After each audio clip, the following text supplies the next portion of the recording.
क्या आपने कभी सोचा है कि अगर हनुमान जी अपनी असीमित शक्ति का सिर्फ 1% हिस्सा इस्तेमाल करें तो इस ब्रह्मांड का क्या होगा? इस हनुमान जयंती पर जानिए एक ऐसी अनसुनी कहानी जो आप में सुनी नहीं होगी। शास्त्रों में एक दुर्लभ प्रसंग आता है।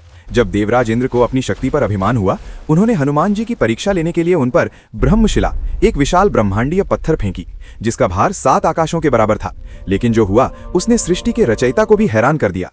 हनुमान जी ने उस शिला को रोकने की कोशिश नहीं की, बल्कि उन्होंने उसे अपनी सिर्फ एक उंगली पर ऐसे टिका लिया जैसे वो रुई का फाहा हो। लेकिन असली चमत्कार तो अभी शुरू होना था।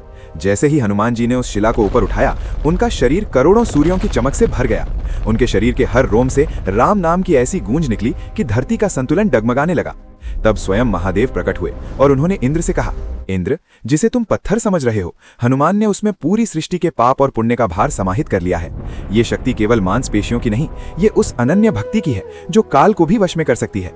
हनुमान जी की शक्ति का असली रहस्य उनका वज्रदेह नहीं, बल्कि उनका कठोर अनुशासन और अखंड ब्रह्मचर्य है।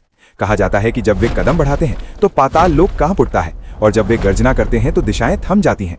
वे चाहते तो क्षण भर में रावण की लंका को समुद्र में डुबो देते, लेकिन उन्होंने हमेशा अपनी शक्ति का उपयोग मर्यादा में रहकर किया। यही उन्हें महाकाल का सबसे शक्तिशाली रुद्र अवतार बनाता है। इस हनुमान जयंती पर केवल प्रसाद न चढ़ाएं, बल्कि उनके जैसा साहस और चरित्र अपने भीतर जगाएं। जो रक्षक और भक्षक दोनों की क्षमता रखते हैं, वही मेरे बजरंग बली हैं। अगर आप भी हनुमान जी के सच्चे भक्त हैं तो कमेंट में जय बजरंग बली लिखकर इस वीडियो को शेयर जरूर करें। आप सभी को हनुमान जयंती की हार्दिक शुभकामनाएं।